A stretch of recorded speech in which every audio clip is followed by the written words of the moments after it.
अल्हम्दुलिल्लाहि रब्बिल आलमीन वस्सलातु वस्सलामु अला सय्यिदिल अंबिया वल मुरसलीन। प्यारे और मुहतरम मीठे इस्लामी हम सियालकोट से पहले इस वक्त दरियाए चनाब के पुल पर मौजूद हैं। हम एक बहुत ही प्यारी हदीस शरीफ आपकी बरगाह में आपको जो है ना वो पेश करते हैं।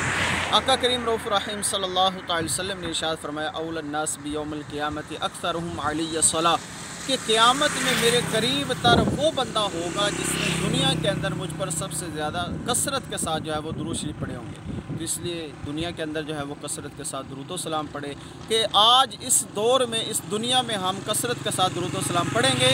कल बरोज़ क़यामत जो बड़ा ही मुश्किल जो है वो वक्त होगा, बड़ा ही मुश्किल दिन होगा, बड़ा ही सख्त दिन होगा कि उस वक़्त नफ्सा नफ्सी का आलम होगा। तो आका अलैहिस्सलातु वस्सलाम का कुर्ब उस बंदे को मिलेगा कि जिसने दुनिया के अंदर जो है वो कसरत के साथ दुरूद व सलाम पढ़ेंगे।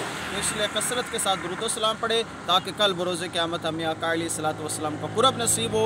जिसे आका अलैहिस्सलातु वस्सलाम का कुर्ब नसीब होगा उसके लिए जो है वो महशर की मुश्किलात जो है वो आसान हो जाएंगी। अल्लाह तबारक व तआला हमें आका करीम रऊफ़ रहीम सल्लल्लाहु अलैहि वसल्लम पर कसरत के साथ दुरूद व सलाम पढ़ने की तौफ़ीक़ अता फरमाए।